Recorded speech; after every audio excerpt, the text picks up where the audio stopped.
Ever been in a situation where your team was really struggling with a big project and were tempted to jump in and show them what to do?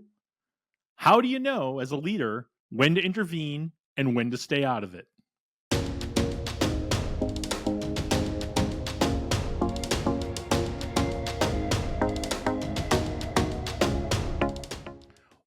One of the biggest leadership challenges is knowing when to help versus when to let people grow through adversity.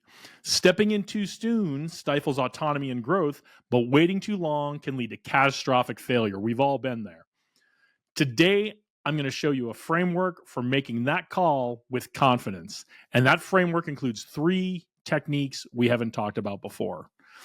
1, tactical patience. 2, the 70% rule. 3, the leadership red line. One of the skills we learn in the military is the idea of tactical patience, which is deliberately waiting before acting. It's incredibly difficult sometimes, and it was one that I had to work really hard to learn and maintain, and it's still something I have to work on. Patience is a skill that I have a really hard time with. But the trick is to embrace a lesson from the military and allow yourself to feel some discomfort for a while before you jump in to solve the problem. It takes time, patience, and commitment, but try to get uncomfortable with being uncomfortable.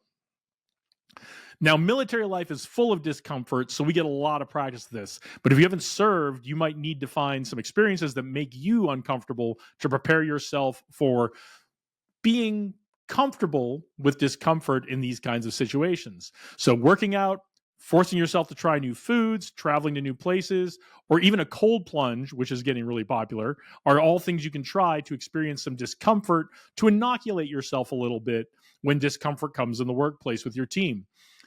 It's really important to get used to feeling this discomfort so that we can resist the urge to jump in and save our team when they struggle and watch how they adapt and overcome and grow.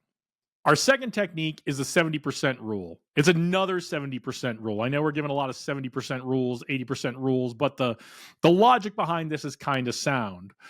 The 70% rule, this one, is about how much of a plan does your team have. If you think they've got it about 70% of the way there, don't wait for it to be perfect. Tell them to run with it and let them figure things out as they go. Only jump in if it looks like they're going to completely fail spectacularly, which is a possibility.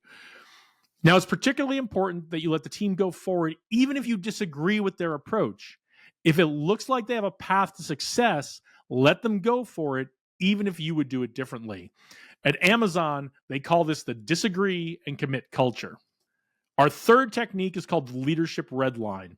This is where you decide intervention is absolutely necessary. This is pretty personal, and it's going to depend on your organization and the stakes that come along with failure. Some factors you may want to consider as you set your red lines of when to stay out of it and when to intervene are the impact their decision will have on customers, the financial risk that comes along with it, and even if team morale will suffer if the team doesn't get a victory following this plan. These red lines should not be set lightly, and they shouldn't be fluid. It's important to think through what your red lines for this particular project or event will be before you end up in the situation where you have to decide whether to intervene or not. We don't want to make more bad decisions if things aren't working, but in general, if it's not something you can commit to ahead of time, it shouldn't be a red line. So now you have tactical patience, another 70% rule, and the idea of leadership red lines to help you decide when to let your team struggle and when to intervene. As we often talk about, each of these is helpful on its own, but really works best when used with the other complementary techniques that we've talked about. If you found this helpful, like it and share it with someone who can use it. Tell us in the comments about a time when your team was struggling and if you chose to intervene or let them go and grow and how it worked out.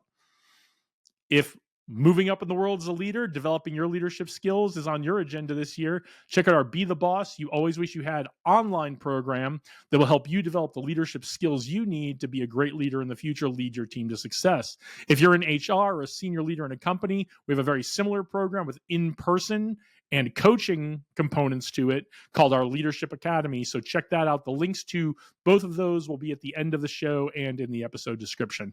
So go out there, do great things today. Onward and upward.